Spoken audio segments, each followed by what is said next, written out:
السلام علیکم ورحمۃ اللہ وبرکاتہ۔ امید ہے کہ آپ سب خیر و عافیت سے ہوں گے۔ اللہ تبارک تعالیٰ کا انتہائی کرم ہے کہ اللہ نے ہم کو ایمان کی دولت سے نوازا اور علم دین سیکھنے کی سمجھ عطا کی۔ ہم اللہ سے دعا کریں کہ اللہ ہمارے علم میں کیا کرے، اضافہ کرے، آمین یا رب العالمین۔ پہلے ہمارے لیے یہ جاننا ضروری ہے کہ اللہ نے علم دین سیکھنے والوں کے لیے کیا اجر و انعامات کا وعدہ کیا ہے، جس سے کہ قرآن پڑھنے اور سمجھنے کا ہم کو زیادہ شوق پیدا ہو۔ آئیے جانتے ہیں کہ اللہ تبارک تعالیٰ نے عالموں کے بارے میں قرآن کریم میں کیا فرمایا، کہ اللہ تبارک تعالیٰ کیا فرماتے ہیں عالم بندوں کے لیے۔ اللہ فرماتے ہیں کہ اللہ تم میں سے ان لوگوں کے درجات بلند فرما دے گا جو ایمان لائے، جنہیں کیا کیا گیا ہو، علم دین عطا کیا گیا ہو، اور اللہ تمہارے تمام اعمال سے خوب آگاہ ہے۔ دوبارہ دیکھیں کہ اللہ تبارک تعالیٰ کیا خود فرماتے ہیں کہ اللہ تم میں سے ان لوگوں کے درجات بلند فرما دے گا جو ایمان لائے اور جنہیں علم دین عطا کیا گیا اور اللہ تبارک تعالیٰ تمہارے تمام اعمال سے خوب آگاہ ہیں۔ دوسری آیت میں اسی طریقے سے فرمایا ہے کہ پڑھو اپنے رب کے نام سے، اقرا، کہ پڑھو اپنے رب کے نام سے جس نے پیدا کیا انسان کو جمے ہوئے خون کے لوتھڑے سے۔ کیا کہہ رہے ہیں کہ پڑھو اپنے رب کے نام سے جس نے پیدا کیا انسان کو ایک جمے ہوئے خون کے لوتھڑے سے، پڑھو اور وہ تمہارا رب جو کہ بڑا کریم ہے، جس نے قلم کے ذریعے علم سکھایا۔ اب کس کو سکھایا؟ انسان کو، کہ جس نے قلم کے ذریعے کیا سکھایا؟ علم سکھایا انسان کو۔ وہ کچھ نہیں جانتا تھا، جو کچھ نہیں جانتا تھا اور نہ ہی کچھ سیکھا ہوا تھا۔ دوبارہ پڑھتے ہیں کہ پڑھو اپنے رب کے نام سے جس نے پیدا کیا انسان کو جمے ہوئے خون کے لوتھڑے سے، پڑھو وہ تمہارا رب بڑا کریم ہے جس نے قلم کے ذریعے علم سکھایا انسان کو۔ وہ کچھ نہیں جانتا تھا یا کچھ نہیں سیکھا ہوا تھا۔ اسی طریقے سے احادیث مبارکہ میں بھی قرآن پڑھنے والوں کے لیے اور پڑھانے والوں کے لیے اللہ تبارک تعالیٰ کے نبی نے بھی اور خود اللہ تبارک تعالیٰ نے بھی بہت فضیلتیں بیان کی۔ حدیث مبارکہ ہے کہ تم میں بہترین شخص وہ ہے جو قرآن سیکھے اور دوسروں کو سکھائے۔ کیا کہہ رہے ہیں کہ حضرت عثمان رضی اللہ تعالیٰ عنہ فرماتے ہیں کہ نبی اکرم صلی اللہ علیہ وسلم نے فرمایا، خیرکم من تعلم القرآن وعلمہ، کہ تم میں بہتر وہ ہے جو قرآن کو سیکھے اور دوسروں کو سکھائے۔ یہ حدیث ہے۔ دوسری حدیث بھی اسی طریقے سے ہے کہ حضرت انس بن مالک رضی اللہ تعالیٰ عنہ سے روایت ہے کہ رسول اکرم صلی اللہ علیہ وسلم نے ارشاد فرمایا، جو شخص علم دین کی تلاش میں نکلتا ہے وہ واپسی آنے تک کے اللہ کی راہ میں ہوتا ہے۔ واپسی آنے تک کے کیا رہتا ہے؟ اللہ کی راہ میں رہتا ہے۔ تو یہ ہے کہ اللہ کے نبی نے اور خود اللہ تبارک تعالیٰ نے کیا فرمایا ہے کہ جو لوگ قرآن کو سیکھتے ہیں، سمجھتے ہیں، اس پر پھر عمل کرتے ہیں، ان کو کتنے بڑے بڑے اجر و انعامات دیے جاتے ہیں۔ اب آگے ہم انشاءاللہ تعالیٰ اعوذ باللہ من الشیطان الرجیم کی تفسیر یعنی ترجمہ، اس کی تفسیر، اس کی وضاحت کریں گے۔ دعا کریں اللہ تبارک تعالیٰ کہنے کی بہترین طریقے سے کہنے کی اور آپ لوگوں کو سمجھنے کی توفیق عطا فرمائے، آمین۔ رب اشرح لی صدری ویسر لی امری واحلل عقدۃ من لسانی یفقہوا قولی رب زدنی علما۔ کیا کہا جا رہا ہے کہ اعوذ باللہ من الشیطان الرجیم، اعوذ باللہ من الشیطان الرجیم، کہ میں اللہ کی پناہ مانگتا ہوں شیطان مردود سے۔ کس سے؟ شیطان مردود سے۔ قرآن کریم کی تلاوت شروع کرنے سے پہلے تعوذ پڑھنا کیا ہے؟ سنت ہے۔ کیا ہے یہ؟ سنت ہے۔ قرآن کریم کی تلاوت شروع کرنے سے پہلے تعوذ یعنی اعوذ باللہ پڑھنا کیا ہے؟ سنت ہے، لیکن بعض علماء کے نزدیک اس کو واجب قرار دیا گیا ہے۔ اللہ تبارک تعالیٰ نے سورہ نحل کی آیت 98 یعنی 98 میں اس کا حکم دیا ہے کہ جب تم قرآن پڑھنے لگو تو اللہ تبارک تعالیٰ کی پناہ مانگو شیطان مردود سے۔ کس سے؟ شیطان مردود سے۔ اعوذ باللہ کہ اللہ کی پناہ مانگو شیطان مردود سے۔ شیطان، اس کا مقصد کیا ہے کہ ہم اعوذ باللہ جو پڑھتے ہیں، اس کا کیا مقصد ہے؟ اس کا مقصد ہے کہ تلاوت قرآن کے دوران شیطان کے وسوسوں، اس کی مداخلت سے اللہ کی حفاظت کو کیا کرنا؟ حاصل کرنا، کہ شیطان ہم اس میں کیا نہ ڈالے، قرآن کریم پڑھنے میں اس میں وسوسہ نہ ڈالے اور اس میں مداخلت یعنی اس کے اندر داخل ہو کر ہمارے ذہن میں، ہمارے دل میں کوئی عجیب وسوسے پیدا نہ کرے، کہ ہم اس سے کیا ہوتے ہیں؟ اللہ کی حفاظت میں آتے ہیں، تاکہ انسان مکمل توجہ اور اخلاص کے ساتھ کلام الہی کی تلاوت کیا کر سکے؟ پوری کر سکے۔ شیطان سے پناہ مانگنے کا کیا مطلب ہے؟ شیطان کا مطلب ہے سرکش۔ شیطان کا کیا مطلب آیا ہے؟ سرکش کا اور نافرمان کا۔ اور رجیم کا مطلب کیا بتایا گیا؟ رجیم کا مطلب ہے دھتکارا ہوا یا پھر مردود، جسے رحمت الہی سے کیا کر دیا گیا ہو؟ بہت دور کر دیا گیا ہو۔ من الشیطان الرجیم یعنی جسے رحمت الہی سے کیا کر دیا گیا ہو؟ دور کر دیا گیا ہو۔ مطلب اس کا یہ ہے، اس جملے کے ذریعے بندہ اپنی عاجز ہونے اور اللہ تبارک تعالیٰ کی قدرت کا اعتراف کرتا ہے اور شیطان کے شر سے بچنے کے لیے صرف اور صرف اللہ کی ذات پر کیا رکھتا ہے؟ بھروسہ رکھتا ہے. یعنی اعوذ باللہ من الشیطان الرجیم، میں پناہ مانگتا ہوں اللہ کی شیطان مردود سے. اب اس کو کن کن مقامات پر پڑھنا چاہیے؟ اعوذ کو کس کس مقامات پر پڑھنا چاہیے؟ احادیث میں ہے کہ غصے آنے پر بھی اس کو پڑھا جا سکتا ہے، بیت الخلاء جانے سے پہلے، یا کسی بھی شرعی کام کے آغاز کرتے ہوئے شیطان کے شر سے بچنے کے لیے اس کو پڑھا جا سکتا ہے. کیا؟ اعوذ باللہ من الشیطان الرجیم. اب آیا ہے کہ اس کو ایک بار پڑھیں یا ایک سے زیادہ مرتبہ بھی اس کو پڑھ سکتے ہیں. ایک ہی کیا بتایا گیا، اگر ایک ہی مجلس میں مسلسل تلاوت کی جاتی ہو تو شروع میں ایک بار تعوذ پڑھنا کافی ہے. یعنی ایک دفعہ اگر پڑھ لیا تو ہمارے لیے کیا ہو جائے گا؟ یہ کافی ہو جائے گا قرآن شروع کرنے سے پہلے. لیکن اگر درمیان میں کوئی دنیاوی بات یا کام کیا جائے تو دوبارہ تعوذ پڑھ کر تلاوت کیا کرنی چاہیے؟ شروع کرنی چاہیے. یہ ہمارے لیے کیا ہوگا؟ بہتر ہوگا. اور وہ کیا کرنا ہے؟ اعوذ باللہ من الشیطان الرجیم. وحی کی ضرورت کیوں تھی؟ کس طرح پڑھی؟ ہر مسلمان جانتا ہے کہ اللہ تبارک تعالیٰ نے انسان کو اس دنیا میں آزمائش کے لیے بھیجا ہے اور اس کے ذمے کچھ فرائض عائد کیے ہیں کہ پوری کائنات کو اس کی خدمت میں اللہ تبارک تعالیٰ نے لگا دیا ہے. لہٰذا دنیا میں آنے کے بعد انسان کے لیے دو کام ناگزیر ہیں.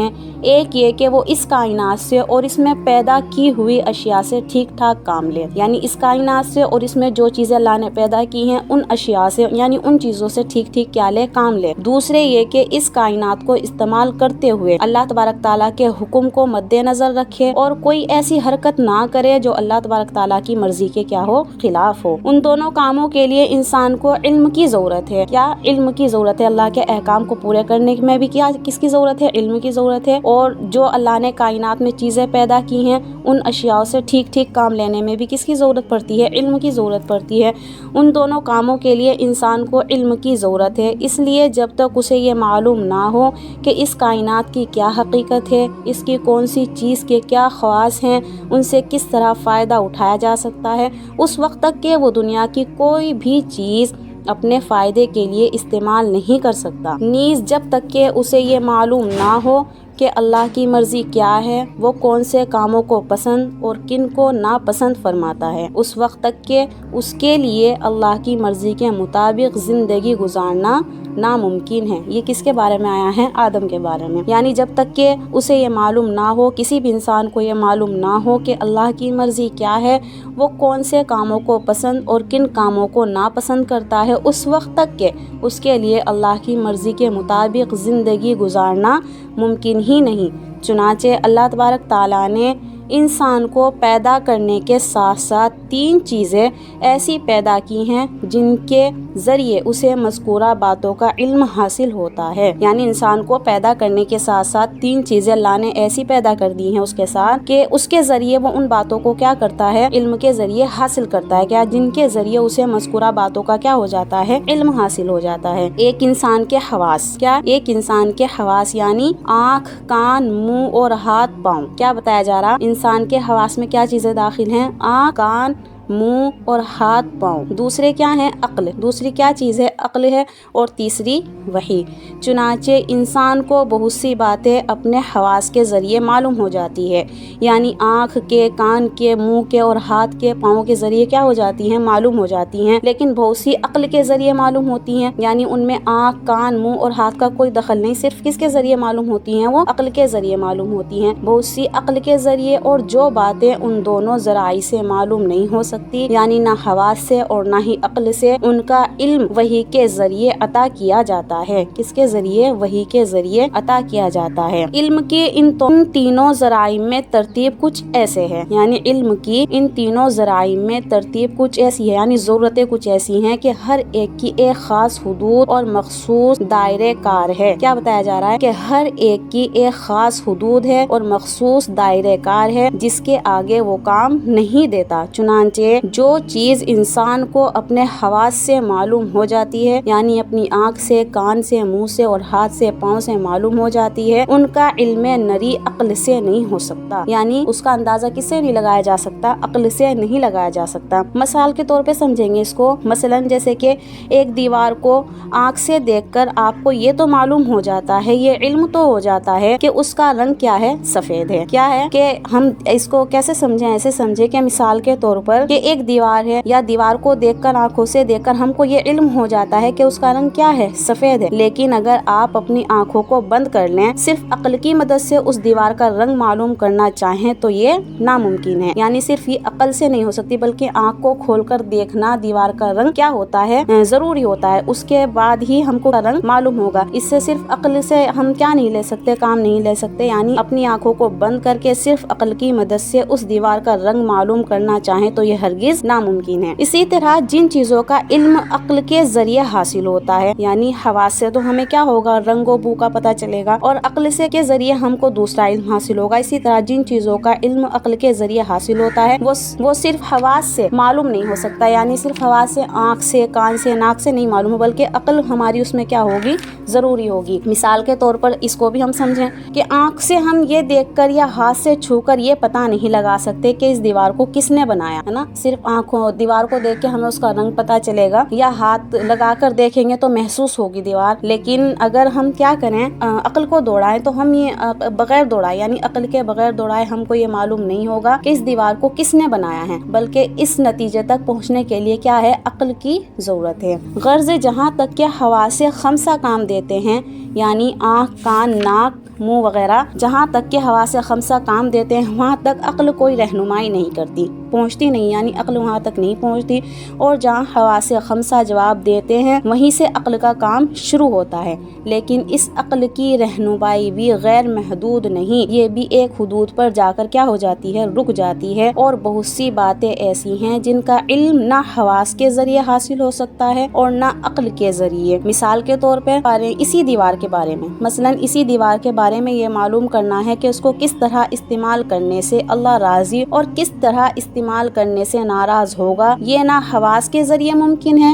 نہ عقل کے ذریعے۔ دیکھیں دوبارہ، مثال کے طور پر ہم اسی دیوار کے بارے میں اگر یہ معلوم کرنا چاہیں کہ اس کو کس طرح استعمال کرنے سے اللہ تبارک تعالیٰ ہم سے راضی ہوں گے اور کس طرح استعمال کرنے سے اللہ تبارک تعالیٰ ناراض ہوں گے، یہ نہ تو حواس کے ذریعے ممکن ہے اور نہ ہی عقل کے ذریعے، یعنی ہمارے پاس کیا نہیں ہے، اس کا علم نہیں ہے۔ اس قسم کے سوالات کا جواب انسان کو دینے کے لیے جو ذریعہ اللہ نے مقرر فرمایا ہے اسی کا نام وحی ہے۔ کیا بتایا گیا کہ اس قسم کے سوالات کا جواب انسان کو دینے کے لیے جو ذریعہ اللہ نے مقرر فرمایا ہے اسی کا نام وحی ہے، اور اس کا طریقہ یہ ہوتا ہے کہ اللہ تبارک تعالیٰ اپنے بندوں میں سے کسی کو منتخب فرما کر، طریقہ بتا رہے ہیں کہ اس کا طریقہ یہ ہوتا ہے کہ اللہ تبارک تعالیٰ اپنے بندوں میں سے کسی کو منتخب فرما کر اسے اپنا پیغمبر قرار دے دیتا ہے، انہی لوگوں میں سے منتخب فرماتا ہے، یعنی چنتا ہے اور اپنا اسے پیغمبر قرار دیتا ہے اور اس پر اپنا کلام نازل فرماتا ہے، جیسا کہ اللہ نے آپ صلی اللہ علیہ وسلم پر کیا فرمایا ہے، قرآن کو نازل فرمایا ہے۔ اس کلام کو وحی کہا جاتا ہے، اس کلام کو، یعنی اسی کلام کو کیا کہتے ہیں، وحی کہتے ہیں۔ اس سے واضح تو یہ ہو گیا کہ وحی انسان کے لیے وہ اعلیٰ ترین ذریعہ علم ہے جو اسے اس کی زندگی سے متعلق ان سوالات کا جواب مہیا کرتا ہے جو عقل اور حواس کے ذریعے حل نہیں ہو سکتے، لیکن ان کا علم حاصل کرنا اس کے لیے ضروری ہے۔ اس سے یہ بھی واضح ہو جاتا ہے کہ صرف عقل اور مشاہدہ انسان کی رہنمائی کے لیے کافی نہیں ہے، بلکہ اس کی ہدایت کے لیے وحی الہی ایک ناگزیر ضرورت ہے، اور چونکہ بنیادی طور پر وحی کی ضرورت پیش ہی اسی جگہ آتی ہے جہاں عقل کام نہیں دیتی، اس لیے یہ ضروری نہیں کہ وحی کی ہر بات کا ادراک عقل سے ہی ہو، بلکہ جس طرح کسی چیز کا رنگ معلوم کرنا عقل کا کام نہیں ہے بلکہ حواس اس کا کام ہے، اسی طرح بہت سی دینی عقائد کا علم عطا کرنا بھی، کیا کہہ رہے ہیں، اسی طرح بہت سے دینی عقائد کا علم حاصل کرنا بھی عقل کے بجائے وحی کا منصوبہ ہے یا منصوب ہے، اور ان کے ادراک کے لیے نری عقل بھی بھروسہ کرنا درست نہیں۔ اب دیکھیں، جو شخص معاذ اللہ خدا کے وجود کا ہی کیا نہ ہو، قائل نہ ہو، یعنی اللہ ہے ہی نہیں، جو شخص معاذ اللہ خدا کے وجود ہی کا قائل نہ ہو، اس سے تو وحی کے مسئلے پر بات کرنا ہی بالکل بیسود ہے، لیکن جو شخص اللہ کے وجود اور اس کی قدرت کاملہ پر ایمان رکھتا ہے اس کے لیے وحی کی عقلی ضرورت ہے۔ اس کے امکان اور حقیقی وجود کو سمجھنا کچھ مشکل نہیں ہے اگر آپ اس بات پر کیا رکھتے ہیں، ایمان رکھتے ہیں کہ یہ کائنات ایک قادر قادر مطلق نے کیا کی ہے؟ پیدا کی ہے۔ وہی اس کے مربوط اور مستحکم نظام کو اپنی حکمت بالغہ سے چلا رہا ہے، یعنی وہی اس کے مربوط اور مستحکم نظام کو اپنی حکمت بالغہ سے چلا رہا ہے، اور اسی نے انسان کو کسی خاص مقصد کے تحت، کیا بتا رہے ہیں کہ اسی نے انسان کو کسی خاص مقصد کے تحت یہاں بھیجا ہے۔ تو پھر یہ کیسے ممکن ہے کہ اس نے انسان کو پیدا کرنے کے بعد اسے بالکل اندھیرے میں چھوڑ دیا ہو؟ یعنی یہ تو ممکن ہی نہیں ہے کہ جب انسان کو اللہ نے پیدا کیا ہے تو وہ اسے اندھیرے میں کیسے چھوڑے گا؟ اسے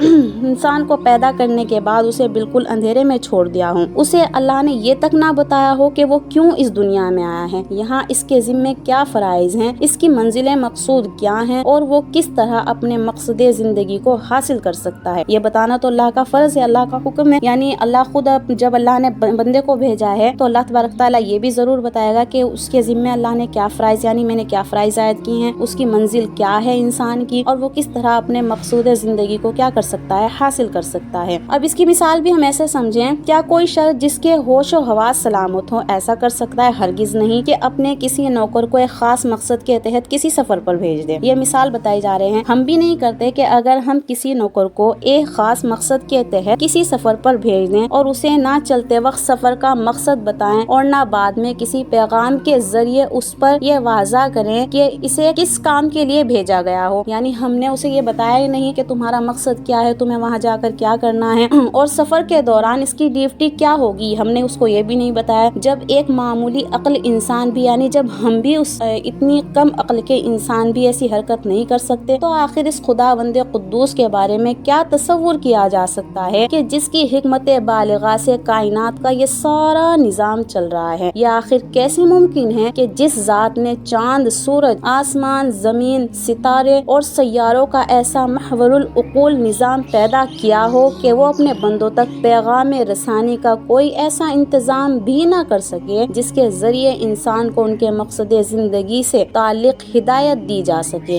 یہ تو ہرگز ممکن ہی نہیں۔ اگر اللہ تبارک تعالیٰ کی حکمت بالغہ پر ایمان ہے ہمارا، اگر کیا ہے اللہ تبارک تعالیٰ کی حکمت بالغہ پر ایمان ہے، تو پھر یہ بھی ماننا پڑے گا کہ اس نے اپنے بندوں کو اندھیروں میں نہیں چھوڑا، کس نے؟ اللہ تبارک تعالیٰ نے اپنے بندوں کو اندھیروں میں نہیں چھوڑا، بلکہ ان کی رہنمائی کے لیے کوئی باقاعدہ نظام ضرور بنایا ہے۔ بس رہنمائی کے اسی باقاعدہ نظام کا نام وحی رسالت ہے۔ کیا بتایا جا رہا ہے؟ بس رہنمائی کے اسی باقاعدہ نظام کا نام وحی در رسالت ہے۔ اس سے صاف واضح ہو جاتا ہے کہ وہی محض ایک دینی عقائد ہی نہیں ہے، بلکہ ایک عقلی ضرورت ہے جس کا انکار در حقیقت اللہ تبارک تعالیٰ کی حکمت بالغہ کا انکار ہے۔ نزول وحی کے طریقے، تاریخ نزول القرآن اور سب سے پہلی نازل ہونے والی آیات کو جانیں گے انشاءاللہ۔ آئیے شروع کرتے ہیں حضور پر نزول وحی کے طریقے۔ وحی در رسالت کا یہ مقدس سلسلہ سرکار دو عالم محمد مصطفیٰ صلی اللہ علیہ وسلم پر ختم ہو گیا۔ اب کسی انسان پر نہ وحی نازل ہوگی اور نہ اس کی ضرورت ہے۔ حضرت محمد مصطفیٰ صلی اللہ علیہ وسلم پر مختلف طریقوں سے وحی نازل ہوئی تھی۔ صحیح بخاری کی ایک حدیث میں حضرت عائشہ فرماتی ہیں کہ ایک مرتبہ حضرت حارث بن حشام نے حضرت محمد مصطفیٰ صلی اللہ علیہ وسلم سے پوچھا کہ آپ پر وحی کس طرح آتی ہے؟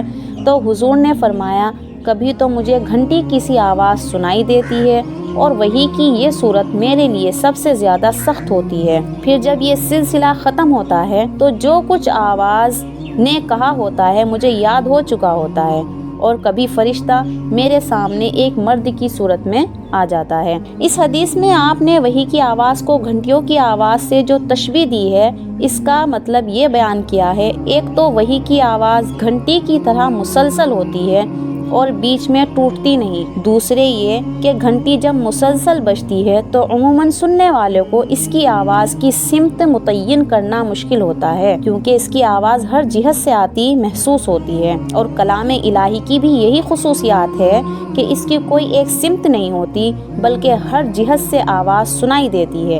اس کیفیت کا صحیح ادراک تو بغیر مشاہدے کے ممکن ہی نہیں، لیکن اس بات کو عام ذہنوں سے قریب کرنے کے لیے آپ نے اسے گھنٹیوں کی آواز سے تشبیہ دی ہے۔ جب اس طریقے سے آپ پر وحی نازل ہوتی تو آپ صلی اللہ علیہ وسلم پر بہت زیادہ بوجھ پڑتا تھا، حضرت عائشہ اسی حدیث کے آخر میں فرماتی ہیں کہ میں نے سخت جاڑوں کے دنوں میں آپ پر وحی نازل ہوتی دیکھی۔ ایسی سردیوں میں بھی جب وحی کا سلسلہ ختم ہوتا تو آپ کی مبارک پیشانی پسینے سے شرابور ہو چکی ہوتی تھی۔ ایک اور روایت میں حضرت عائشہ بیان فرماتی ہیں کہ جب آپ پر وحی نازل ہوتی تو آپ کا سانس رکنے لگتا، چہرہ انور متغیر ہو کر کھجور کی شاخ کی طرح زرد پڑ جاتا تھا، سامنے کے دانت سردی سے کپ کپانے لگتے اور آپ کو اتنا پسینہ آتا کہ اس کے قطرے موتیوں کی طرح ڈھلکنے لگتے تھے۔ اب بتا رہے ہیں کہ وحی کی اس کیفیت میں بعض اوقات اتنی شدت پیدا ہو جاتی تھی کہ آپ صلی اللہ علیہ وسلم جس جانور پر اس وقت سوار ہوتے وہ آپ کے بوجھ سے دب کر بیٹھ جاتا، اور ایک مرتبہ آپ نے اپنا سر اقدس حضرت زید بن ثابت کے زانوں پر رکھا ہوا تھا کہ اسی حالت میں وحی نازل ہونی شروع ہو گئی۔ اس سے حضرت زید کی ران پر اتنا بوجھ پڑا کہ وہ ٹوٹنے لگی۔ بعض اوقات اس وحی کی ہلکی ہلکی آواز دوسروں کو بھی محسوس ہوتی تھی۔ حضرت عمر فرماتے ہیں کہ جب آپ پر وحی نازل ہوتی تو آپ صلی اللہ علیہ وسلم کے چہرہ انور کے قریب شہد کی مکھیوں کی بن بناہٹ جیسی آواز سنائی دیتی تھی۔ وحی کی دوسری صورت یہ تھی کہ فرشتہ کسی انسانی شکل میں آپ صلی اللہ علیہ وسلم کے پاس آ کر اللہ کا پیغام پہنچا دیتا تھا۔ ایسے موقع پر عموماً حضرت جبرائیل علیہ السلام مشہور صحابی حضرت دحیہ کی صورت میں تشریف لایا کرتے تھے، البتہ بعض اوقات کسی دوسری صورت میں بھی تشریف لاتے تھے۔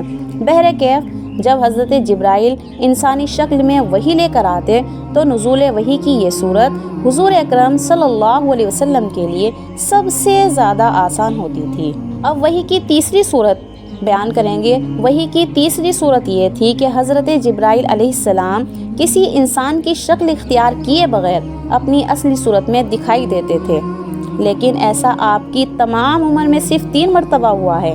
ایک مرتبہ اس وقت جب آپ نے خود حضرت جبرائیل علیہ السلام کو ان کی اصلی شکل میں دیکھنے کی خواہش ظاہر فرمائی تھی، دوسری مرتبہ معراج میں، اور تیسری بار نبوت کے بالکل ابتدائی زمانے میں یعنی مکہ مکرمہ کے مقام ایجاد پر۔ پہلے 2 واقعات تو صحیح سند سے ثابت ہیں، البتہ یہ آخری واقعہ اس کی سند کیا ہے کمزور ہونے کی وجہ سے مشکوک ہے۔ وحی کی چوتھی صورت براہ راست اور بلا واسطہ اللہ تبارک تعالیٰ سے ہم کلامی کی ہے۔ یہ شرف حضرت محمد مصطفیٰ صلی اللہ علیہ وسلم کو بیداری کی حالت میں صرف ایک بار یعنی معراج کے وقت حاصل ہوا ہے، البتہ ایک مرتبہ خواب میں بھی آپ صلی اللہ علیہ وسلم کو اللہ تبارک تعالیٰ سے ہم کلامی ہوئی ہے۔ وحی کی 5ویں صورت یہ تھی کہ حضرت جبرائیل علیہ السلام کسی بھی صورت میں سامنے آئے بغیر آپ صلی اللہ علیہ وسلم کے قلب مبارک میں کوئی بات القاء فرما دیتے تھے۔ اسے اصطلاح میں نفس فرعہ کہتے ہیں۔ اب ہم جانیں گے تاریخ نزول القرآن، یعنی قرآن کریم دراصل کلام الہی ہے، اس لیے ازل سے لوح محفوظ میں موجود ہے۔ قرآن کریم کا ارشاد ہے بل ہوا قرآن مجید فی لوح محفوظ، بلکہ یہ قرآن مجید لوح محفوظ ہے۔ پھر لوح محفوظ سے اس کا نزول 2 مرتبہ ہوا۔ کیا کہہ رہے ہیں؟ بل ہوا قرآن مجید فی لوح محفوظ، بلکہ یہ قرآن مجید ہے جو کہ لوح محفوظ میں ہے۔ پھر لوح محفوظ سے اس کا نزول 2 مرتبہ ہوا۔ ایک مرتبہ یہ پورا کا پورا آسمانی دنیا کی بیت عزت میں نازل کر دیا گیا تھا۔ بیت عزت جسے بیت المعمور بھی کہتے ہیں، کعبۃ اللہ کے محاذات میں آسمانوں پر فرشتوں کی عبادت گاہ ہے۔ یہ نزول لیلۃ القدر میں ہوا تھا۔ پھر دوسری مرتبہ حضور اکرم صلی اللہ علیہ وسلم پر تھوڑا تھوڑا کر کے حسب ضرورت نازل کیا جاتا رہا۔ 23 سال میں اس کی تکمیل ہوئی۔ نزول قرآن کی یہ 2 صورتیں خود قرآن کریم کے انداز بیان سے بھی واضح ہیں۔ اس کے علاوہ نسائی اور بیہقی اور حاکم وغیرہ نے حضرت عبداللہ بن عباس سے متعدد روایتیں نقل کی ہیں، جن کا خلاصہ یہ ہے کہ قرآن کریم کا پہلا نزول یک بارگی آسمانی دنیا پر ہوا اور دوسرا نزول بتدریج حضرت محمد مصطفیٰ صلی اللہ علیہ وسلم پر ہوا۔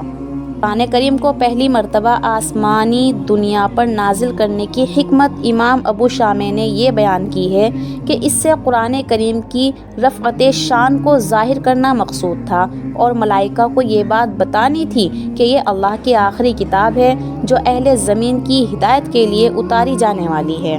اب شیخ زیر فانی نے یہ نقطہ بھی بیان کیا ہے کہ اس طرح 2 مرتبہ اتارنے سے یہ بھی جتانا مقصود تھا کہ یہ کتاب ہر شک و شبہ سے بالاتر ہے اور حضرت محمد مصطفیٰ صلی اللہ علیہ وسلم کے قلب مبارک کے علاوہ یہ 2 جگہ اور بھی محفوظ ہے، ایک لوح محفوظ میں اور دوسرے بیت عزت۔ اس پر تقریباً اتفاق ہے کہ قرآن کریم کا دوسرا تدریج نزول جو حضور صلی اللہ علیہ وسلم کے قلوب مبارک پر ہوا ہے، اس کا آغاز اس وقت ہوا جب آپ کی عمر 40 سال تھی۔ اس نزول کی ابتدا بھی صحیح قول کے مطابق لیلۃ القدر میں ہوئی ہے اور یہی وہ تاریخ تھی جس میں چند سال بعد غزوہ بدر پیش آیا، لیکن یہ رات رمضان کی کون سی تاریخ میں آتی ہے اس بارے میں کوئی یقینی بات نہیں کی جا سکتی۔ بعض روایتوں سے رمضان کی 17ویں، بعض سے 19ویں اور بعض سے 27ویں شب معلوم ہوتی ہے۔ سب سے پہلے نزول ہونے والی آیات کون کون سی ہیں؟ سب سے پہلے نازل ہونے والی آیت، صحیح قول یہ ہے کہ حضور اکرم صلی اللہ علیہ وسلم پر قرآن کریم کی سب سے پہلی جو آیت اتری وہ سورہ علق کی ابتدائی آیت ہے۔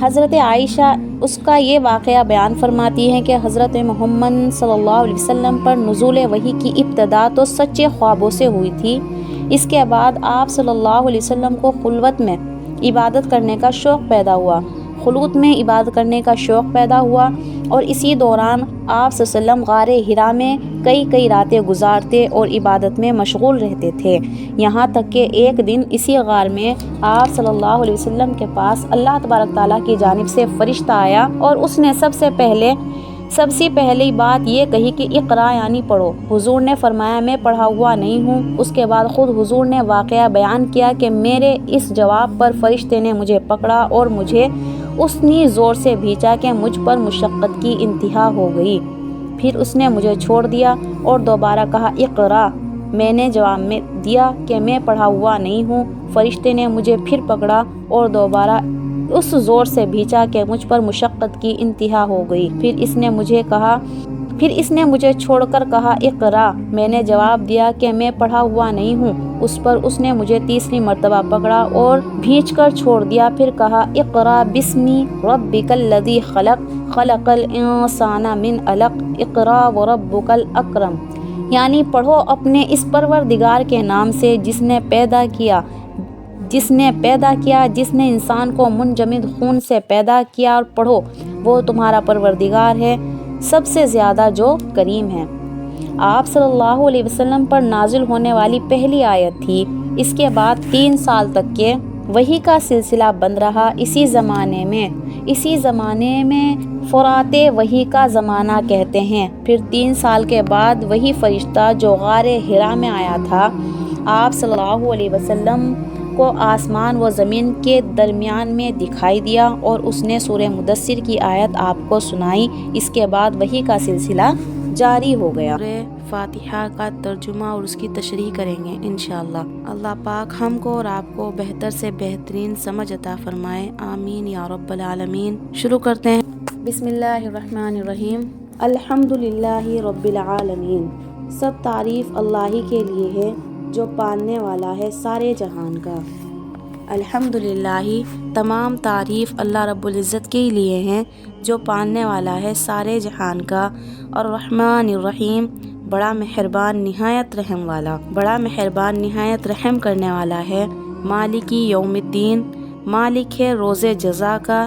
ایاک نعبد و ایاک نستعین، اے اللہ ہم تیری ہی عبادت کرتے ہیں اور تجھی سے مدد مانگتے ہیں۔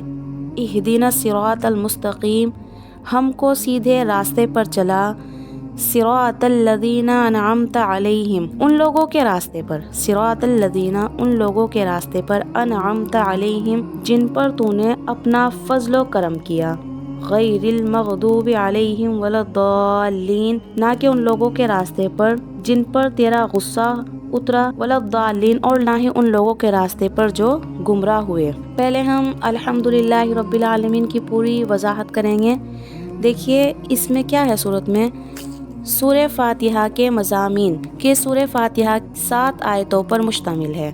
کتنی آیتیں ہیں اس کی؟ 7۔ سورہ فاتحہ 7 آیتوں پر مشتمل ہے، جن میں سے پہلی 3 آیتوں میں اللہ تبارک تعالیٰ کی حمد و ثنا ہے، اور آخری 3 آیتوں میں انسان کی طرف سے دعا درخواست کا مضمون ہے، جو رب العزت نے اپنی رحمت سے خود ہی انسان کو سکھایا ہے۔ اور درمیانی ایک آیت میں دونوں چیزیں مشترک ہیں، یعنی کچھ حمد و ثنا کا پہلو ہے، کچھ دعا کا پہلو ہے، اور کچھ درخواست کا۔ صحیح مسلم میں بروایت حضرت ابو ہریرہ سے منقول ہے کہ رسول اکرم صلی اللہ علیہ وسلم نے فرمایا کہ حق تعالیٰ نے فرمایا ہے کہ نماز یعنی سورہ فاتحہ میرے اور میرے بندے کے درمیان 2 حصوں میں تقسیم کی گئی ہے، نصف میرے لیے ہے اور نصف میرے بندے کے لیے ہے، اور جو کچھ میرا بندہ مانگتا ہے وہ اس کو دیا جائے گا۔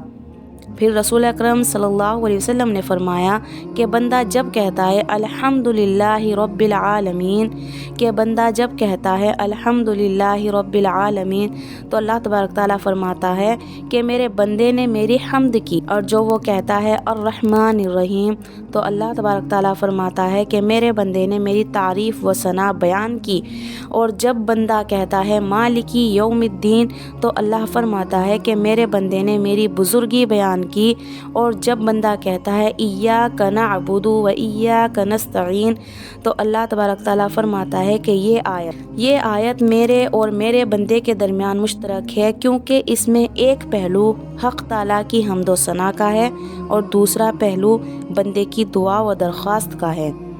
اس کے ساتھ یہ بھی ارشاد ہوا کہ میرے بندے کو وہ چیز ملے گی جو اس نے مانگی۔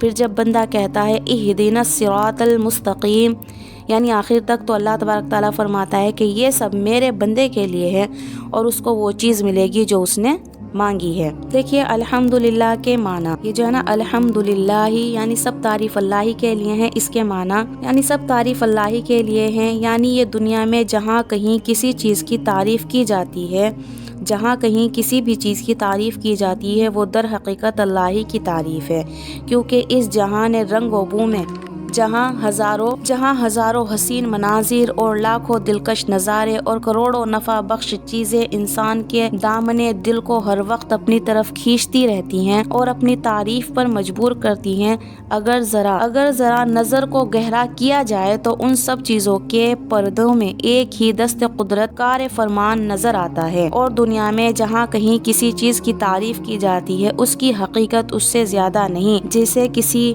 نقش و نگار یا تصویر کی یا کسی صنعت کی تعریف کی جائے کہ یہ سب تعریف در حقیقت نقاش اور مصور کی یا صنعا کی ہوتی ہیں۔ اس جملے نے کثرتوں کے تلاطم میں پھنسے ہوئے انسانوں کے سامنے ایک حقیقت کا دروازہ کھول کر یہ دکھلا دیا کہ یہ ساری کثرتیں ایک ہی وحدت سے مربوط ہیں، اور ساری تعریفیں در حقیقت اسی ایک قادر مطلق کی ہیں۔ ان کو کسی دوسرے کی تعریف سمجھنا نظیر و بصیرت کی کوتاہی ہے، اور یہ ظاہر ہے کہ جب ساری کائنات میں لائق حمد در حقیقت ایک ہی ذات ہے تو عبادت کی مستحق بھی وہی ذات ہو سکتی ہے۔ اس سے معلوم ہوا کہ الحمدللہ اگرچہ حمد و ثنا کے لیے لایا گیا ہے، لیکن اس کے ضمن میں ایک معجزانہ انداز سے مخلوق پرستی کی بنیاد ختم کر دی گئی اور دل نشین طریقے پر توحید کی تعلیم دی گئی۔ غور کیجئے، قرآن کا اس مختصر ابتدائی جملے میں ایک طرف تو حق تعالیٰ کی حمد و ثنا کا بیان ہوا، اسی کے ساتھ مخلوقات کی رنگینیوں میں الجھے ہوئے دل و دماغ کو ایک حقیقت کی طرف متوجہ کر کے مخلوق پرستی کی جڑ کاٹ دی گئی، اور معجزانہ انداز سے ایمان کی سب سے پہلے رکن توحید باری کا نقش اس طرح جما دیا گیا کہ جو دعویٰ ہے اسی میں غور کرو تو وہی اپنی دلیل بھی ہے، جیسے کہ فتبارک اللہ احسن الخالقین۔ رب العالمین کے معنی کیا ہے کہ اس مختصر ابتدائی جملے کے بعد اللہ تبارک تعالیٰ نے جو اپنی پہلی صفت رب العالمین کا ذکر کیا ہے، اس کا تھوڑی سی تشریح یہ ہے کہ لفظ رب کے معنی عربی لغت کے اعتبار سے تربیت و پرورش کرنے والے کے ہیں۔ لفظ رب کے معنی عربی لغت کے اعتبار سے تربیت و پرورش کرنے والے کے ہیں، اور تربیت اس کو کہتے ہیں کہ کسی چیز کو اس کے تمام مسائل کی رعایت کرتے ہوئے درجہ بدرجہ آگے بڑھایا جائے، یہاں تک کہ وہ حد کمال کو پہنچ جائے۔ یہ لفظ صرف اللہ تبارک تعالیٰ کی ذات پاک کے لیے مخصوص ہے۔ کسی مخلوق کو بدون اضافت کے رب کہنا جائز نہیں، کیونکہ ہر مخلوق خود محتاج تربیت ہے۔ وہ کسی دوسرے کی کیا تربیت کر سکتا ہے؟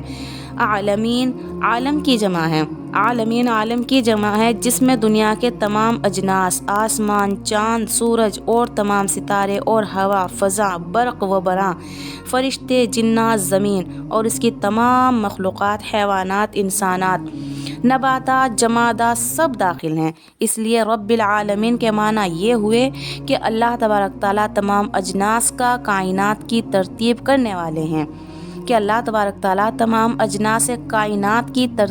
والے ہیں، اور یہ بھی کوئی بعید نہیں ہے کہ جیسا یہ ایک عالم ہے جس میں ہم بستے ہیں، اور اس کے نظام شمسی و قمری اور برق و برا اور زمین کے لاکھوں مخلوقات کا ہم مشاہدہ کرتے ہیں، یہ سارا ایک ہی عالم ہو سکتا ہے، اور اسی جیسے ہزار لاکھوں دوسرے عالم ہوں۔ اس کے علاوہ بھی اسی کے جیسے ہزار اور لاکھوں دوسرے عالم ہوں جو اس عالم سے باہر کے خلا میں موجود ہوں۔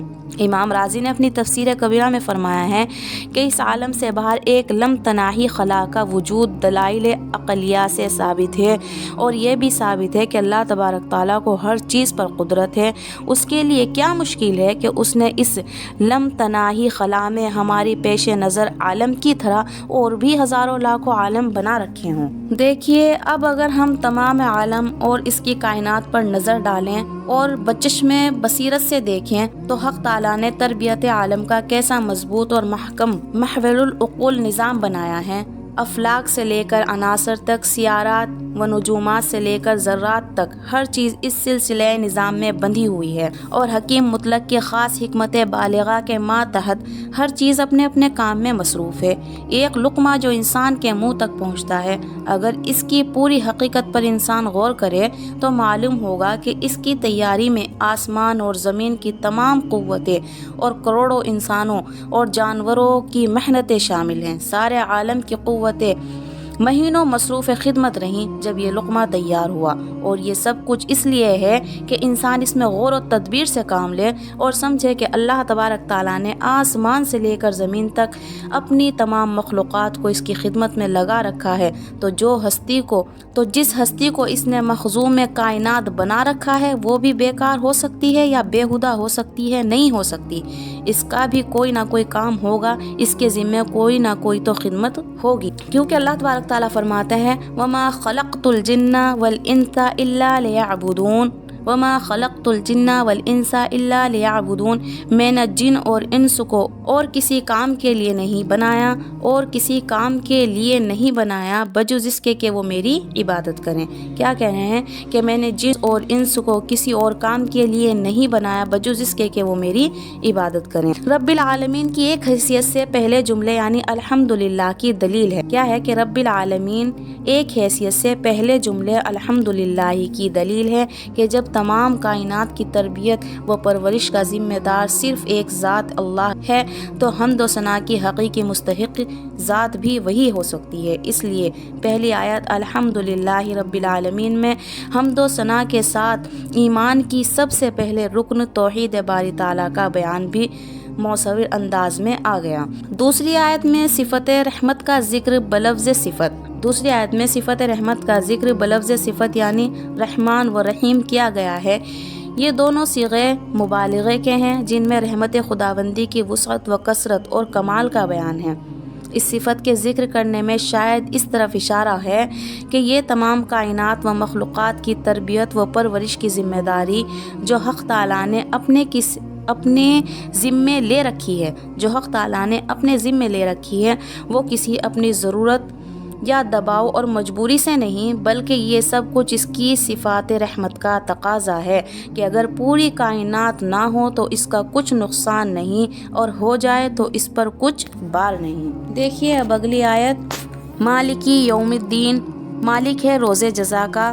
دیکھیے لفظ مالک ملک سے مشتق ہے، جس کے معنی ہے کسی چیز پر ایسا قبضہ کہ وہ اس میں تصرف کرنے کی جائز قدرت رکھتا ہو۔ لفظ دین کے معنی ہے جزا دینا، تو مالکی یوم الدین کا لفظ ترجمہ یہ ہوگا کہ مالک ہے روز جزا کا، یعنی روز جزا میں ملکیت رکھنے والا۔ اب وہ ملکیت کس چیز پر ہوگی اس کا ذکر نہیں کیا گیا، لیکن تفسیر کشاف میں ہے کہ اس میں اشارہ عموم کی طرف ہے، یعنی روز جزا میں تمام کائنات اور تمام امور کی ملکیت صرف اللہ ہی کی ہوگی۔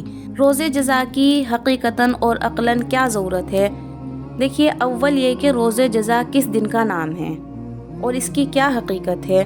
دوسرے یہ کہ اللہ تبارک تعالیٰ کی ملکیت تمام کائنات پر جس طرح روز جزا میں ہوگی ایسے ہی آج بھی ہے، پھر روز جزا کی کیا خصوصیات ہے۔ دیکھیے پہلی بات کا تو جواب یہ ہے کہ سوال کیا گیا اول یہ کہ روز جزا کس دن کا نام ہے، اس کی کیا حقیقت ہے۔ تو دیکھیے روز جزا اس دن کا نام ہے جس کو اللہ تبارک تعالیٰ نے نیک و بد اعمال کا بدلہ دینے کے لیے مقرر فرمایا ہے۔ لفظ روز جزا سے ایک عظیم الشان فائدہ یہ حاصل ہوا کہ دنیا نیک و بد اعمال کی جزا و سزا کی جگہ نہیں، دنیا نیک اعمال کی جزا و سزا کی جگہ نہیں ہے، بلکہ ایک دارالعمل کا فرض ادا کرنے کا دفتر ہے، تنخواہ یا صلہ وصولی کرنے کی جگہ نہیں۔ اس سے معلوم ہو گیا کہ دنیا میں کسی کو عیش و عشرت، دولت و راحت سے مالا مال دیکھ کر یہ نہیں کہا جا سکتا کہ وہ اللہ کے نزدیک مقبول و محبوب ہے، یا کسی کو رنج و مصیبت میں مبتلا پا کر یہ نہیں قرار دیا جا سکتا کہ وہ اللہ کے نزدیک معتوب و مبغوض ہے۔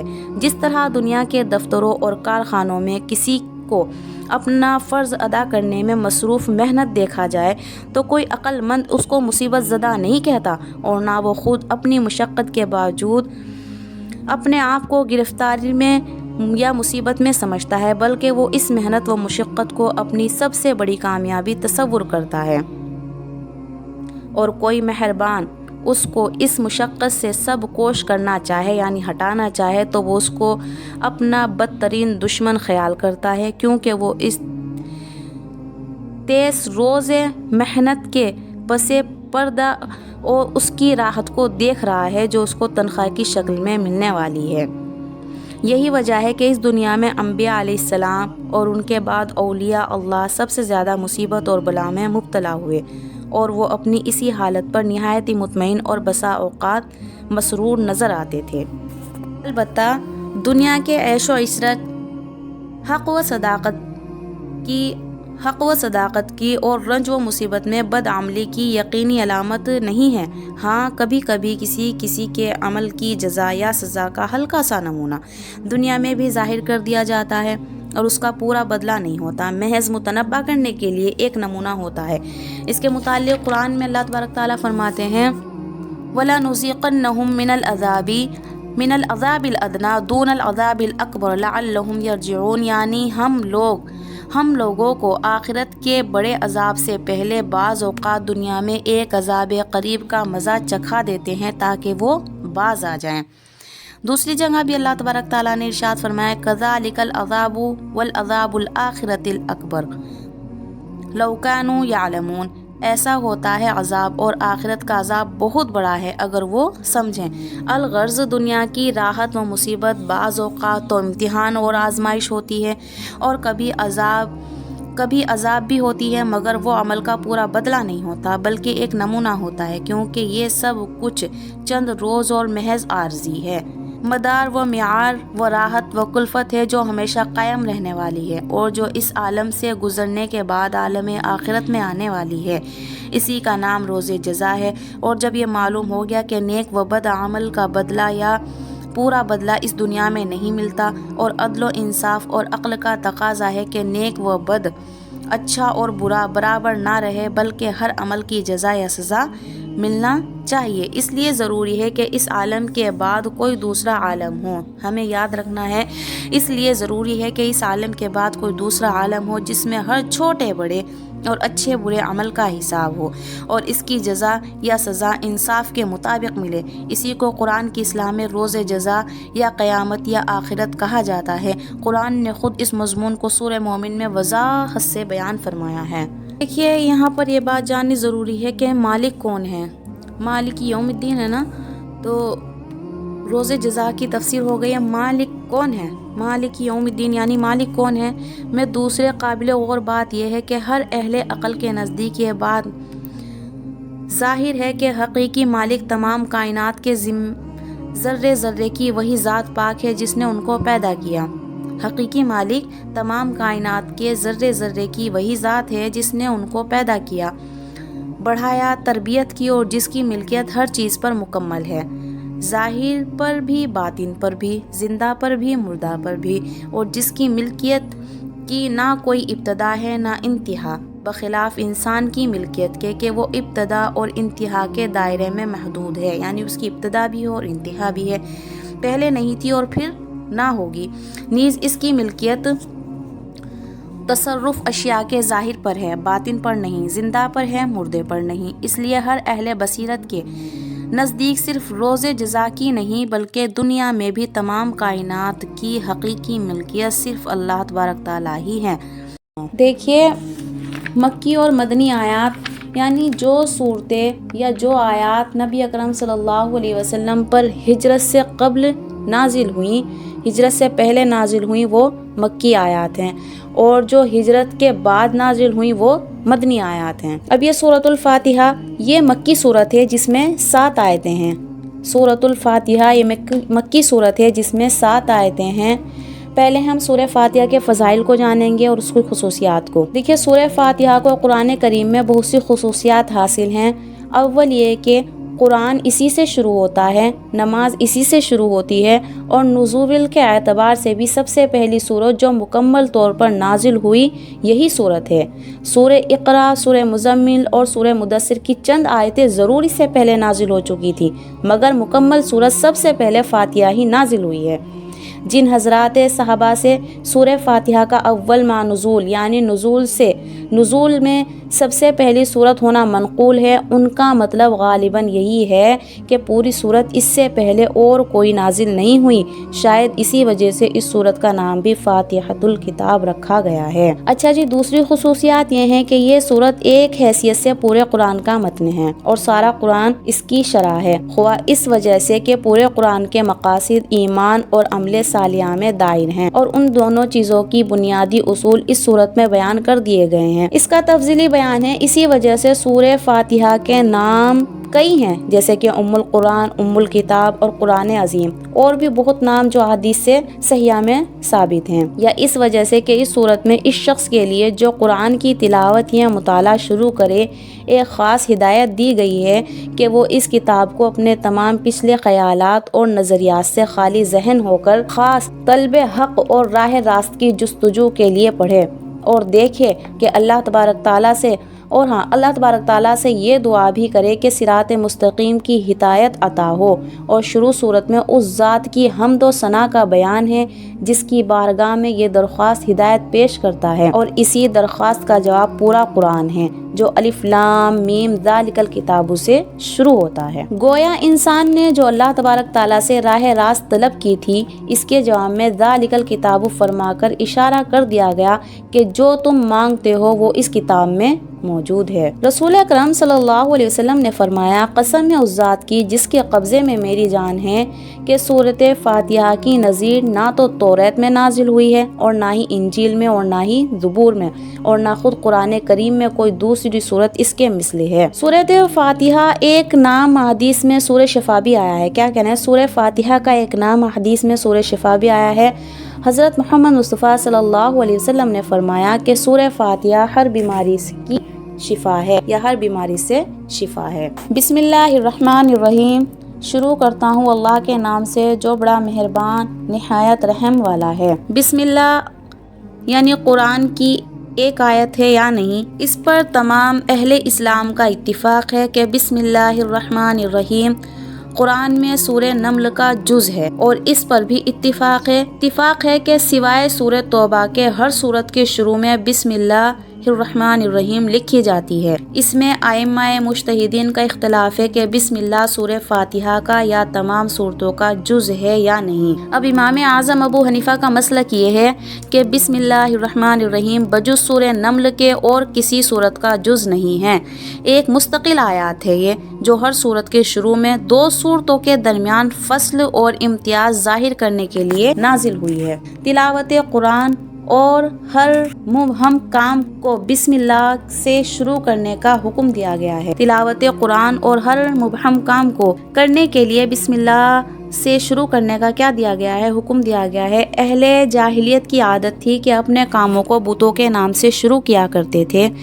اس رسم جاہلیت کو مٹانے کے لیے قرآن کی سب سے پہلی آیت جو جبرائیل امین لے کر آئے، اس میں قرآن کو اللہ تبارک تعالیٰ کے نام سے شروع کرنے کا حکم دیا گیا ہے کہ پڑھو اقرا بسم ربک الذی۔ علماء سیوطی نے فرمایا کہ قرآن کے سوا دوسری تمام آسمانی کتابیں بھی بسم اللہ الرحمن الرحیم سے شروع کی گئی ہیں، اور بعض علماء نے فرمایا بسم اللہ الرحمن الرحیم قرآن اور امت محمدیہ کی ہی کیا ہے، یہ خصوصیات ہے۔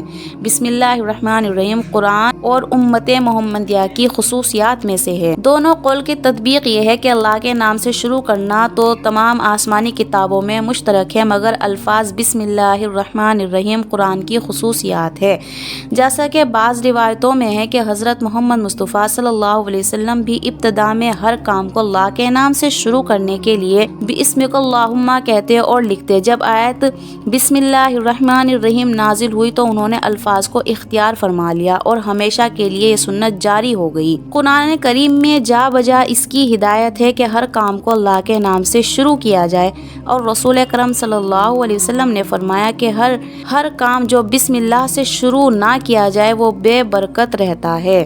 ایک حدیث میں ارشاد فرمایا ہے کہ گھر کا دروازہ بند کرو تو بسم اللہ کہو، چراغ گل کرو تو بسم اللہ کہو، برتن دھو تو بسم اللہ کہو، کھانا کھانے، پانی پینے، وضو کرنے، سواری پر سوار ہونے اور اترتے وقت بھی بسم اللہ الرحمن الرحیم پڑھنے کی ہدایت قرآن و حدیث میں بار بار آئی ہے۔ اچھا، اب ہر کام کو بسم اللہ سے شروع کرنے کی حکمت جانیں گے۔ اسلام نے ہر کام کو اللہ کے نام سے شروع کرنے کی ہدایت دے کر انسان کی پوری زندگی کا رخ اللہ تبارک تعالیٰ کی طرف اس طرح پھیر دیا ہے کہ وہ قدم قدم پر اس حلف وفاداری کی تجدید کرتا رہے کہ میرا وجود اور میرا کوئی کام بغیر اللہ کی مشیت وارد اور اس کی امداد کے نہیں ہو سکتا۔ جس نے ہر نقل و حرکت اور تمام معاشی اور دنیاوی کاموں کو بھی ایک عبادت بنا دیا۔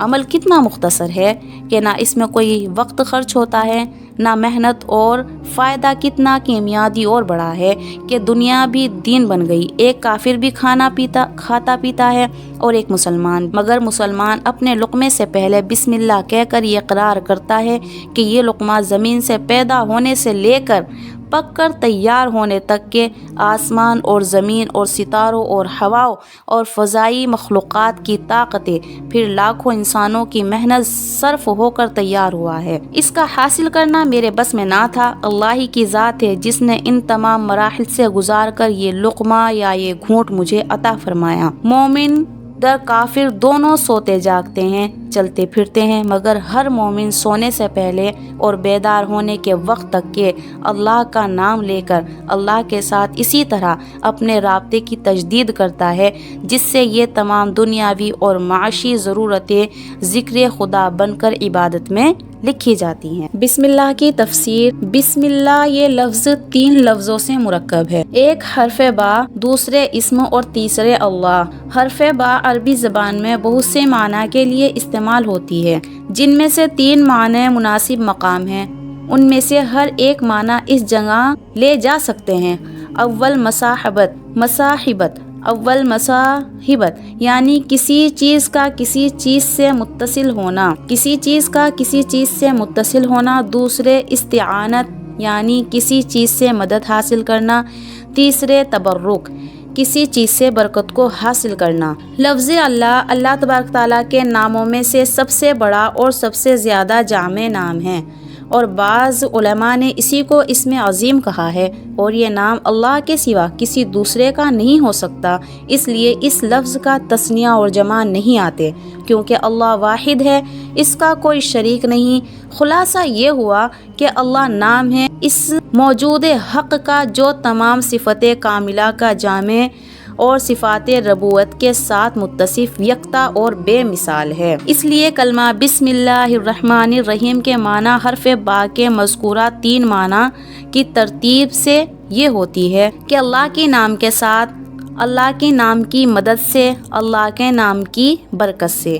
لیکن تینوں صورتوں میں یہ ظاہر ہے کہ یہ کلمہ نامکمل ہے جب تک کہ اس کام کا ذکر نہ کیا جائے جو اللہ کے نام کے ساتھ یا اس کی برکت سے کرنا مقصود ہو۔ الرحمن الرحیم، یہ دونوں اللہ تبارک تعالیٰ کے صفات ہیں۔ رحمان کے معنی عام رحمت کے ہیں اور رحیم کے معنی تام رحمت کے ہیں۔ عام رحمت سے مطلب یہ ہے کہ وہ ذات جس کی رحمت سارے عالم اور سارے کائنات اور جو کچھ اب تک پیدا ہوا ہے اور جو کچھ ہوگا سب پر ہادی اور شامل ہو، اور تام رحمت کا مطلب یہ ہے کہ اس کی رحمت کامل و مکمل ہو۔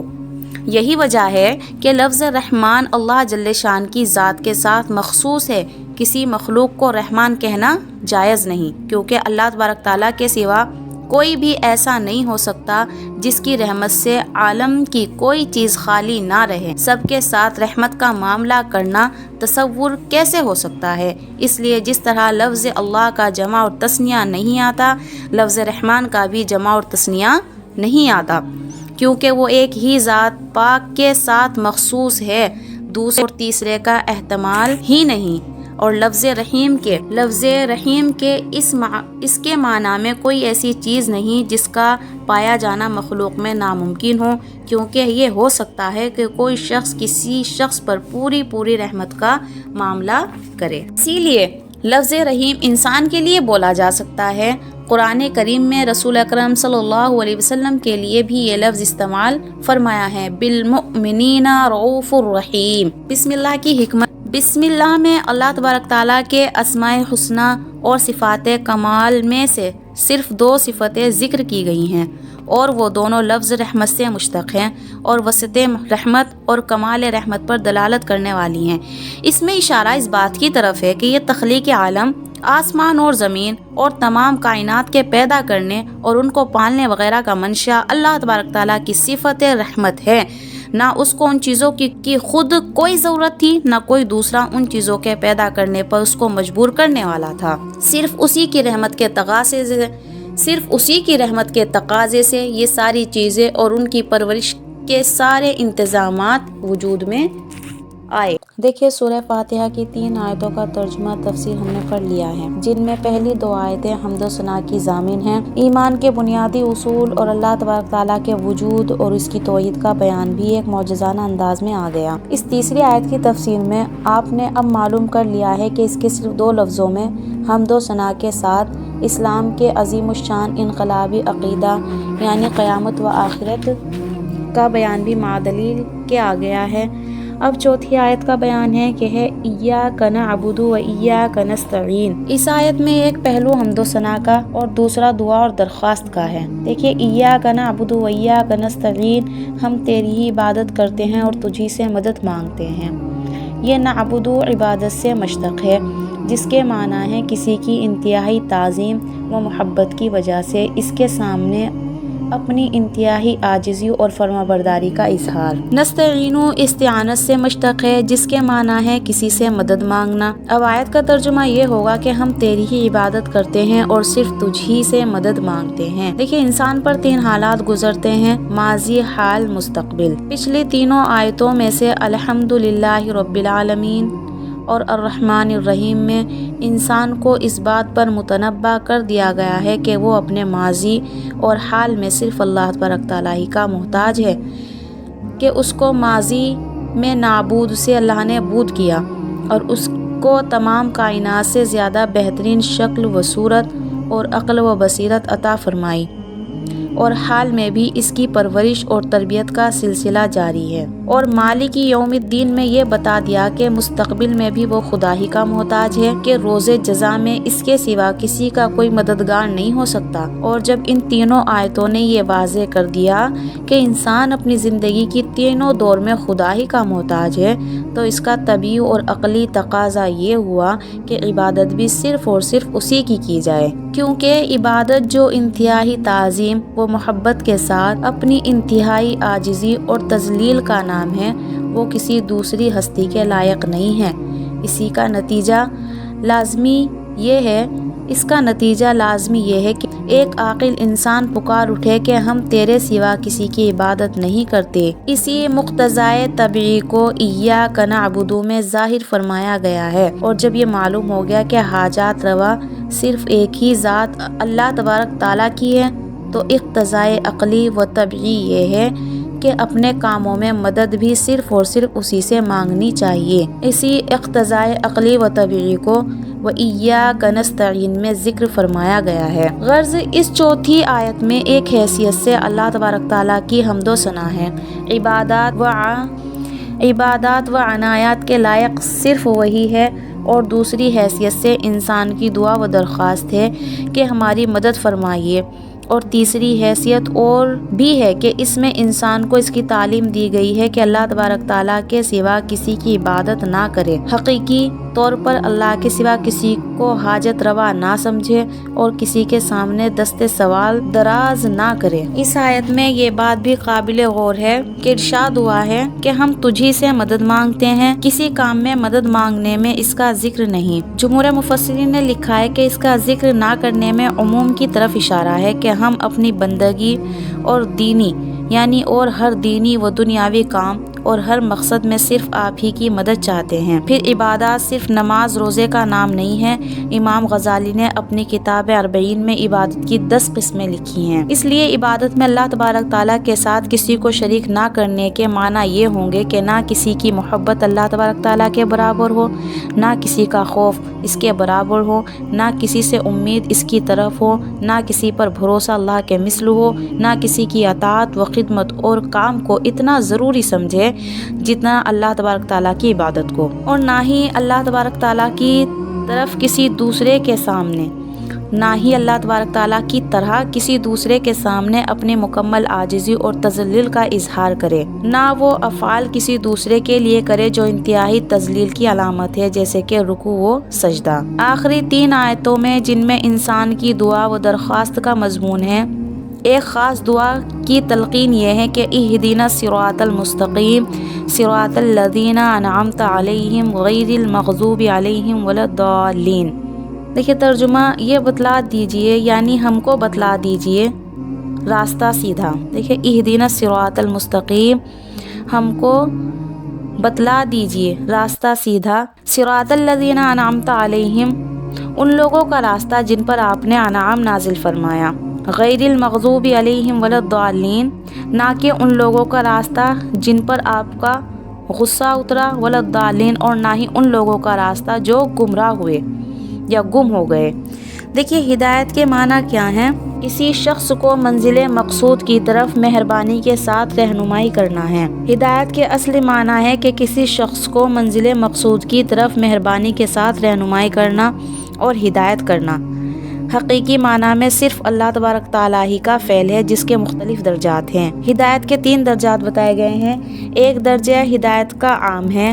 کیا ہے؟ ایک درجہ ہدایت کا عام ہے جو کائنات و مخلوقات کی تمام اقسام، جمادات، نباتات، حیوانات وغیرہ کو شامل ہیں۔ یہاں آپ یہ خیال نہ کریں کہ ان بے جان بے شعور چیزوں کو ہدایت سے کیا کام۔ قرآن کریم کی تعلیمات سے یہ واضح ہے کہ کائنات کی تمام اقسام اور ان کا ذرہ ذرہ اپنے اپنے درجے کے موافق حیات و احساسات بھی رکھتا ہے، اور عقل و شعور بھی۔ یہ دوسری بات ہے کہ جو ہر کسی نوع میں کم کسی میں زیادہ ہے، اسی وجہ سے جن اشیاء میں یہ جواہر بہت کم ہیں ان کو بے جان بے شعور سمجھا، اور کہا جاتا ہے کہ احکام الہی میں بھی ان کے ضعیف شعور کا اتنا اثر آیا کہ ان کو احکام کا مکلف نہیں بنایا گیا۔ حیات کے آثار تو نمایاں ہیں مگر عقل و شعور نمایاں نہیں، ان کو ذی حیات جاندار، ان کو ذی حیات جاندار مگر بے عقل و شعور کہا جاتا ہے، اور جن میں حیات کے ساتھ ساتھ عقل و شعور کے آثار بھی نمایاں نظر آتے ہیں ان کو ذوی العقول کہا جاتا ہے۔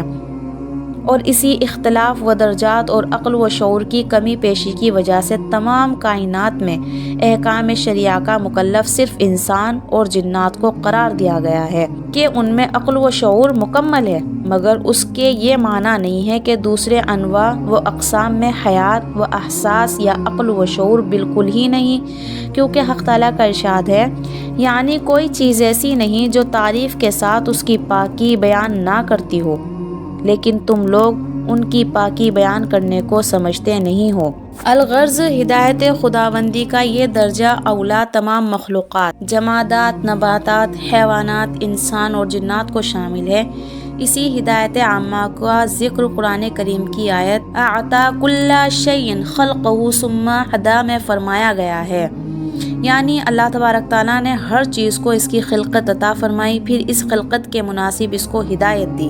دیکھیے دوسرا درجہ ہدایت کا اس کے مقابلے میں خاص ہے، یعنی صرف ان چیزوں کے ساتھ مخصوص ہے جو عرف میں ذوی العقول کہلاتی ہیں، یعنی انسان اور جن۔ یہ ہدایت انبیاء اور آسمانی کتابوں کے ذریعے ہر انسان کو پہنچتی ہے، پھر کوئی اس کو قبول کر کے مومن و مسلم ہو جاتا ہے اور کوئی رد کر کافر ٹھہر جاتا ہے، اور کوئی اس کو رد کر کافر ہو جاتا ہے۔ اب تیسرا درجہ ہے، تیسرا درجہ ہدایت کا اس سے بھی زیادہ خاص ہے کہ صرف مومن و متقین کے ساتھ مخصوص ہے۔ یہ ہدایت بھی اللہ تبارک تعالیٰ کی طرف سے بلا واسطہ انسان پر فائز ہوتی ہے۔ اس ہدایت کا دوسرا نام توفیق ہے، یعنی ایسے اسباب اور حالات پیدا کر دینا کہ قرآنی ہدایت کا قبول کرنا اور ان پر عمل کرنا آسان ہو جائے اور ان کی خلاف ورزی دشوار ہو جائے۔ اس تیسرے درجے کی وسعت غیر محدود اور اس کے درجات غیر متناہی ہیں۔ یہی درجہ انسان کی ترقی کا میدان ہے۔ عمل صالحہ کے ساتھ ساتھ اسی درجے ہدایت میں زیادتی ہوتی رہتی ہے۔ قرآن کریم کے متعدد آیتوں میں اس زیادتی کا ذکر آیا ہے، مثلاً والذین اہتدوا زادہم ہدی ومن یؤمن باللہ یہدی قلبہ، جو شخص اللہ پر ایمان لائے اس کے دل کو ہدایت کر دیتے ہیں۔ دیکھیے درجہ ہدایت کی اس تشریح سے آپ نے سمجھ لیا ہوگا کہ ہدایت ایک ایسی چیز ہے جو سب کو حاصل بھی ہے، اور اس کی مزید درجات عالیہ حاصل کرنے سے کسی بڑے سے بڑے انسان کو استغنا بھی نہیں۔ اس لیے سورہ فاتحہ کے اہم ترین دعا ہدایت کو قرار دیا گیا ہے، جو ایک ادنا مومن کے لیے بھی مناسب حال ہے، اور بڑے سے بڑے رسولوں اور ولی کے لیے بھی اتنی ہی اہم ہے۔ یہی وجہ ہے کہ حضرت محمد مصطفیٰ صلی اللہ علیہ وسلم کی آخری عمر میں سورہ فتح کے اندر فتح مکہ کے فوائد و ثمرات بتلاتے ہوئے یہ بھی ارشاد ہوا کہ وَيَهْدِيكَ صِرَاطًا مُسْتَقِيمًا، یعنی مکہ مکرمہ اس لیے آپ کے ہاتھ فتح کرایا گیا تاکہ آپ کو صراط مستقیم کی ہدایت ہو۔ ظاہر ہے کہ سید الانبیاء صلی اللہ علیہ وسلم پہلے سے نہ صرف ہدایت یافتہ بلکہ دوسروں کے لیے بھی ہدایت مجسم تھے۔ پھر اس موقع پر آپ کو ہدایت ہونے کی اس کے سوا کوئی معنی نہیں ہو سکتے، ہدایت کا کوئی بہت اعلیٰ مقام آپ کو اس وقت حاصل ہوا ہو۔ الغرض اہدنا الصراط المستقیم ایک جامع اور اہم ترین دعا ہے جو انسان کو سکھائی گئی ہے کہ انسان کا کوئی فرد اس سے بے نیاز نہیں۔ دین اور دنیا دونوں میں صراط مستقیم کے بغیر فلاح و کامیابی ہی نہیں۔ دنیا کی الجھنوں میں بھی صراط مستقیم کی دعا نسخہ اکثیر ہے، مگر لوگ توجہ نہیں کرتے۔ اس کا ترجمہ یہ ہوگا کہ بتلا دیجئے ہم کو راستہ سیدھا۔ اب یہ صراط مستقیم کون سا راستہ ہے؟ دیکھیے سیدھا راستہ وہ ہے جس میں نہ موڑ ہو۔ مراد اس سے دین کا وہ راستہ ہے جس میں افراط اور تفریط نہ ہو۔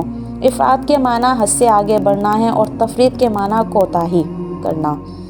تفریط کے معنی کیا ہے؟ کوتاہی کرنا۔ پھر اس کے بعد کی 2 آیتوں میں اس صراط مستقیم کا بتا دیا گیا ہے کہ جس کی دعا اس آیت میں تلقین کی گئی ہے کہ ارشاد ہوا صراط الذین انعمت علیہم، یعنی راستہ ان لوگوں کا جن پر آپ نے انعام فرمایا۔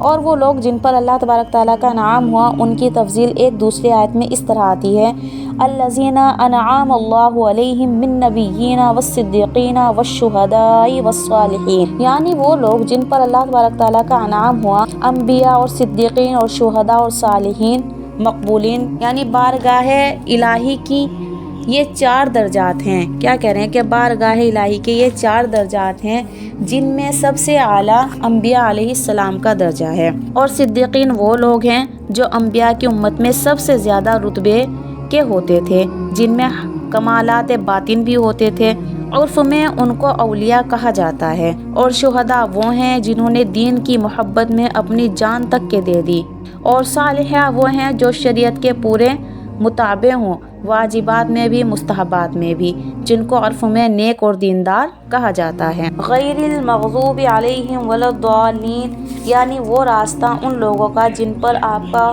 غضب کیا گیا، اور نہ ان لوگوں کا جو راستے سے گم ہو گئے۔